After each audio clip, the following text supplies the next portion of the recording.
I'm joined now by the House Minority Leader, Hakeem Jeffries. Thanks so much for joining me. Great to be with you. So, can you give a little background on a story that's breaking through the news right now on the fact that a pardoned January 6th insurrectionist has issued a threat on your life, and also specifically what the White House, what the DOJ has opted to do as a result of this? Well, we've certainly heard nothing from the White House, nothing from the Department of Justice at the end of the day, nothing from my Republican colleagues. But these are people who all supported Donald Trump's blanket pardon of hundreds of violent individuals who brutally stormed the Capitol on January 6th, assaulted violently law enforcement officers, seriously injured at least 140. Donald Trump pardons them on his first day in office and then releases them back into communities all across the country. And in fact, Brian, what we've seen is that many of these pardoned violent criminals who Donald Trump released back into neighborhoods throughout America have recommitted offenses. And I'm just thankful for state and local law enforcement officials, of course, and the Capitol Police for their swift actions in identifying the threat and preventing this individual from carrying out his intentions. But we're more concerned about the violent threats that these pardoned individuals present to everyday Americans all across the country, and the fact that the Department of Justice, or should I say the Department of Injustice, continues to turn a blind eye to what Donald Trump has done and the risk to public safety that he created. Well, this isn't an isolated incident. There have been threats against other Democratic members of Congress. Eric Swalwell, I spoke to as well. There's been threats against him, and he's not sure what, if anything, is being done at the DOJ's on the DOJ's part to look into any of this. And yet, we have seen the ways in which the Department of Justice has kind of spared no expense and fallen over itself to make sure that any threats that happen against Republican political commentators or Republican elected officials are dealt with swiftly, as they should be, but still the disparity remains. And so is there some concern that by virtue of that disparity existing, that it's basically the DOJ's roundabout way of saying that, hey, crime is legal as long as it's perpetuated against Democrats? Well, I mean, I think the big problem that was sent when Donald Trump pardoned these individuals is that go ahead, violently assault police officers at the Capitol as long as it's being done in service of a narrative that Republicans are peddling, which in that case was the one big lie, as part of their effort to try and overturn the results of the 2020 election. Yeah. Then you're free to do whatever the hell you want to do, right? That's the message that is sent when you issue a blanket pardon, as opposed to doing what is traditionally done in that context, which is you evaluate individual pardon applications presented by attorneys that can be vetted as to a determination as to whether pardoning an individual or commuting that person's sentence would present a risk to public safety. And clearly that was not done in this instance. The Department of Justice looked askance at the whole situation and just decided, you know what, Donald Trump's going to do whatever the hell he wants to do, and we're going to let him do whatever the hell he wants to do, even if that creates concerns for the safety of the American people. Well, this is really a small part of a larger whole. And so can I have your reaction to the fact that, very much like what we're talking about right now at the hands of the DOJ and these individual pardons, that he seems to be very hell-bent on sending the military into cities where no threat exists for the express purpose of inciting some type of violence to then retroactively justify these troop deployments. Even judges who Trump himself appointed, Judge Immergut up in Portland, said that the pretext he used to be able to send the troops into Portland was untethered to the facts. We had a judge push back on this in Chicago, and that decision was upheld at the Seventh Circuit Court of Appeals. And so can you just react to the broader use of the federal troops, of any tools at his disposal to be able not to quell violence, but expressly to incite it? Well, Donald Trump is definitely, from the very beginning of his term, has been unleashing extraordinary extremism on the American people. We've seen an unprecedented assault on the economy, on healthcare, on nutritional assistance, on veterans, on farmers, on law-abiding immigrant families all throughout America. on the rule of law, on the American way of life itself, and of course on democracy. And the reality is, in almost most of these incidents, what we're seeing from this guy is that he tries to justify his behavior by claiming some emergency. No emergency exists. Yeah. The Trump tariffs are justified by the notion that there's an emergency. And he then imposes these tariffs across the world in ways that are raising the high cost of living by levels of thousands of dollars per year. We're also seeing, of course, that when he deploys troops into American cities, towns, and counties, he uses the so-called notion of an emergency, a public safety emergency, to justify the deployment of troops where none exists. And, we have to call it out whenever and wherever it occurs. We've got to push back aggressively, as we will continue to do, in the Congress and in the courts, and also continue to encourage the American people to show up and stand up and speak up in ways that were powerful and peaceful and patriotic in connection with the recent No Kings marches across America. I want to switch gears a little bit here. We are right now watching Donald Trump tear down the entirety of the East Wing of the White House. There was just news a few days ago that the federal government has subsidized $173 million in Gulfstream jets that Kristi Noem would be using. We've seen the pride that Trump has when he shows off his gold-encrusted Oval Office. We know that he's doubled his net worth since he's been there. He's very focused on surrounding himself with opulence. And so how is that kind of manifesting itself in light of the fact that his voters and the American people who were sold an entire bill of goods out there, who were told that they were going to have their costs lower, that healthcare was going to be protected, that earned benefits were going to be defended, are now watching as agriculture is failing, who are now watching as the cost of everything continue to rise, who are now watching as healthcare premiums are set to double, triple, or quadruple, who are now watching as Medicaid for 17 million Americans threatens to go away. So how is that? How have you seen the American people react to the fact that we have very much a Gilded Age happening in the White House, and you contrast that with the fact that regular people, the base, the working class of this country, are not only not being taken care of, but their situation continues to deteriorate? Yeah, Donald Trump has shut the government down along with Republicans. Government has been shut down for 22 days, and here's what we've seen from them. Donald Trump has spent more time golfing than he has in speaking with Democrats on Capitol Hill to try to get to a bipartisan spending agreement or address the healthcare crisis that Republicans have created that are devastating the American people. Same time, Republicans in the House have now been on vacation for 4 consecutive weeks. Then Donald Trump is trying to steal $230 million from taxpayers by extorting his own Department of Justice. They found $40 billion to bail out his right-wing dictator friend in Argentina at the same time that many people throughout farm country are suffering, and they can't find a dime to extend the Affordable Care Act tax credits. And as if that wasn't enough, he's tearing down the White House to be able to open up a ballroom where he can be celebrated like a king. Yeah. And the people who supported Donald Trump, I'm confident a significant number of them did not vote for that. Right. They voted for Donald Trump because they believed, as you said, that he was going to lower the high cost of living on day one.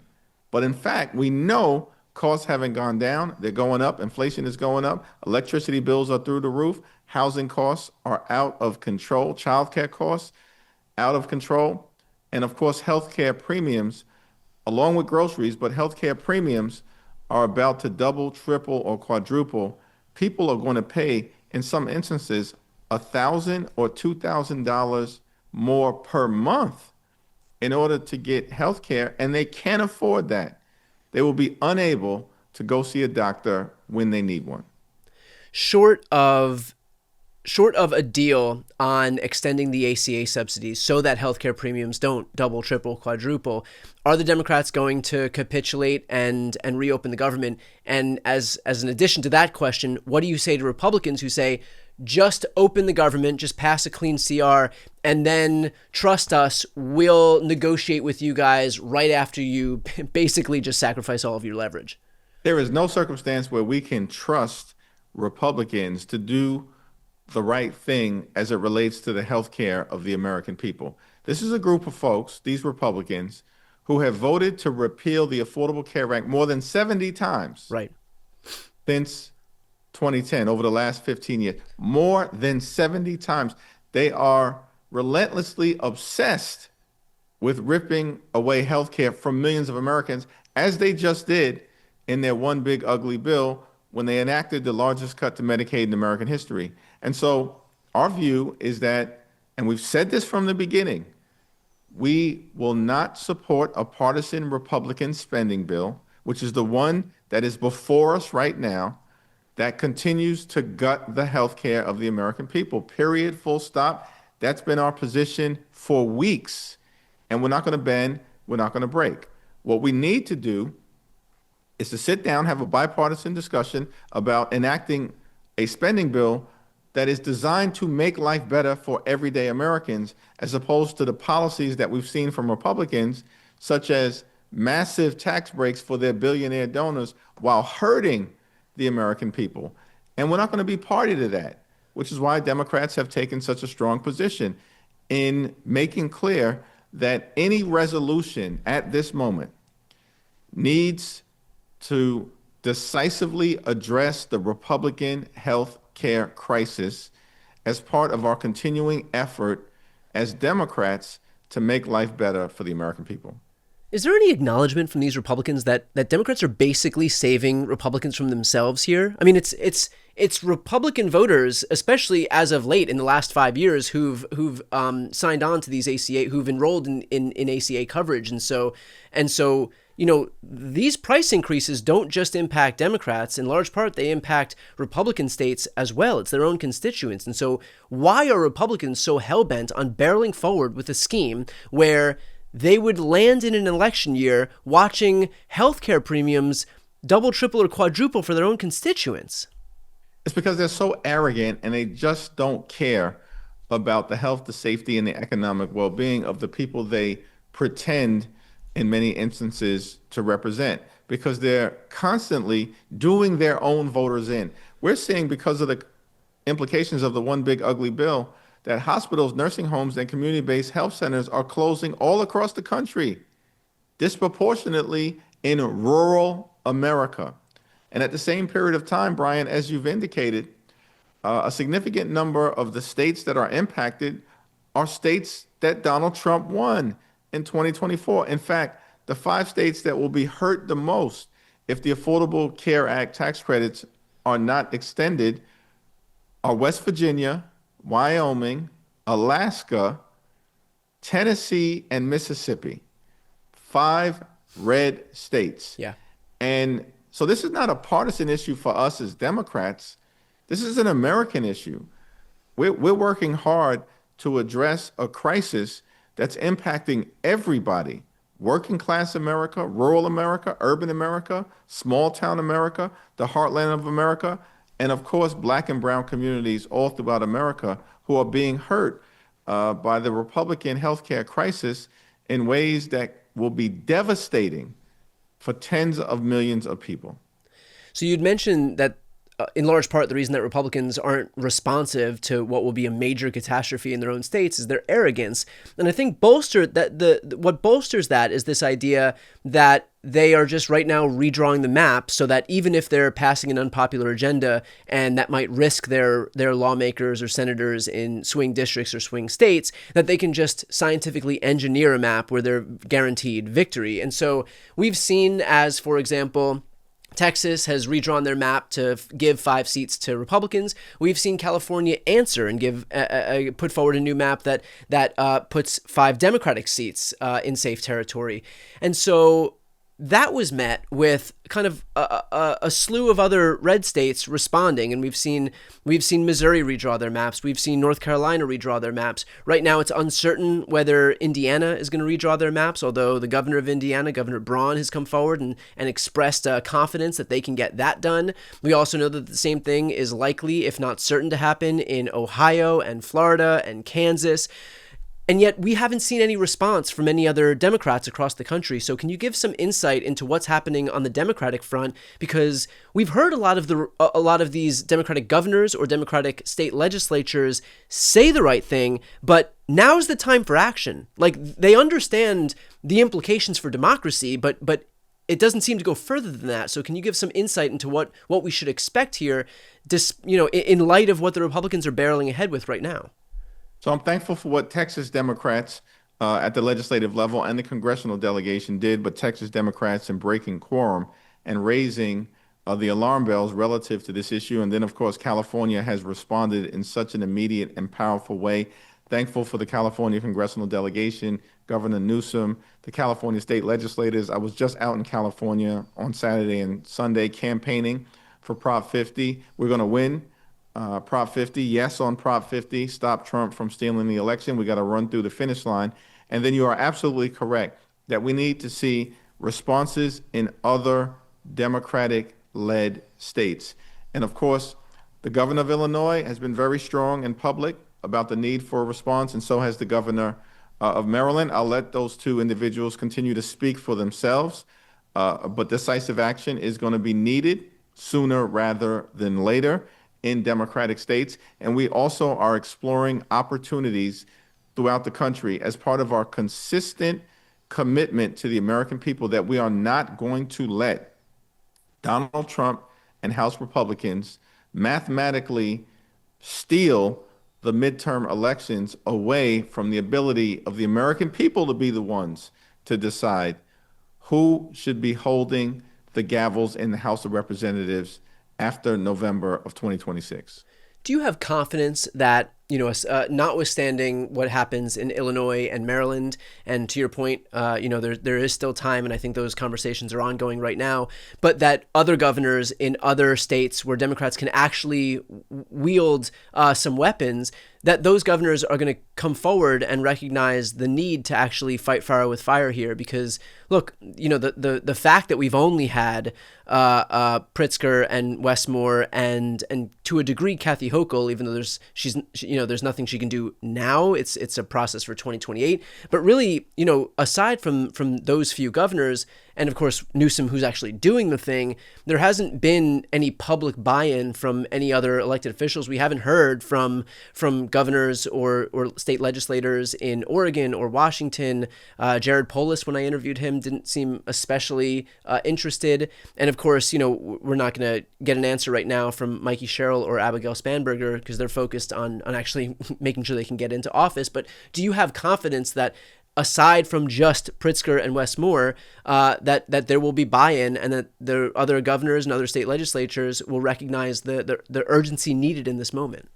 It's going to be incredibly important for governors all across the country to recognize the need to make sure that the congressional map throughout America is as fair as possible, and to take the steps necessary to ensure that occurs, as is now being done in California. And that will, of course, involve, you mentioned some of the states, Oregon, Washington, Colorado, that are out west, to explore what the opportunities are, just to make sure that the map nationally is as fair as possible. Because we just want to be able to give the voters the ability to decide at the end of the day. And in New York, of course, as you've indicated, Governor Kathy Hochul, as well as state legislative leaders, have been strong and affirming in the need to respond. There are some restraints in the Constitution, of course, but legislation has been introduced to give Democrats the ability in New York to respond, though that likely will occur in decisive form in the aftermath of the 26 midterm elections. But we've got to explore creatively every opportunity that is available to us. Now, it's also important to understand we won litigation in Utah, which is forcing the Republican legislature to redraw a district in and around Salt Lake City and Salt Lake County that had been gerrymandered but was previously held by a Democrat. That will be a seat that we can compete in and win. In Missouri, we have the ability to take the gerrymandered map to the voters of Missouri who can decide up or down whether the map should be enacted or overturned. And we're collecting signatures right now in the state of Missouri to be able to take that initiative to ballot and then go win that ballot initiative and invalidate their efforts to rip a seat away from the voters of Kansas City, currently held by Representative Emmanuel Cleaver. We have the same ability in Ohio, if they try to take one or two seats away from us, to take the gerrymandered map in Ohio to the voters to be invalidated as well, and we'll pursue that. In North Carolina, where that state legislature just acted this week, we believe they clearly violated the law, violated the Voting Rights Act, and violated the North Carolina Constitution. And so you can expect that litigation will be brought in both state court and in federal court, and we'll battle that all the way up to the Supreme Court if necessary. And in Texas, we believe that the Republicans have violated federal law in Texas. That map was already racially gerrymandered. Right. And they've made it worse. There was a 10-day trial that occurred at the beginning of this month. We await a decision from that three-judge panel, and we believe there's a significant chance that we could prevail in that civil rights litigation before that three-judge panel in Texas and have the Texas gerrymandered map invalidated. And so we're going to fight and push back against these extremists everywhere across the country. You know, where there are opportunities, like in California, we'll push hard. And where there are opportunities to defensively and aggressively contest the gerrymandered map, we're going to do that as well. Well, I appreciate you fighting on this issue, and thanks for taking the time today. Thanks much, man.